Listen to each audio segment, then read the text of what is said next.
tashqari tabiiy tiklanish bo'yicha vitiligo, saxin diabet, umurtqa grijalari yoki bo'lmasa aynan semizlik, og'riqlik va shu bilan birgalikda qabziyat, klimaks, umuman shunaqa kasalliklarda bemalol sizga tabiiy yo'l orqali davolab bera olamiz.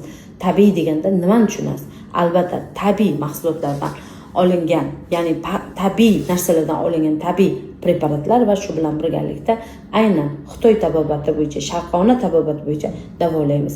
Bu organizmni ichida ichki muvozanatni qo'yish va shu bilan tabiiy tiklanish jarayonini beradi sizga. Aynan hozirgi bizni davolayotgan opamiz 2 yildan beri qabziyat bilan shikoyat qilib kelgan edilar. Allohga ming qatla shukr, ikkinchi kuni o'zi bizga natija bilan o'zlari men hech qanaqa profilaksis dorisiz men qabziyatim yaxshi bo'ldi, yaxshiman deb keldi. Albatta bundan keyingi kurslarimiz, lecheniyalarimiz u kishini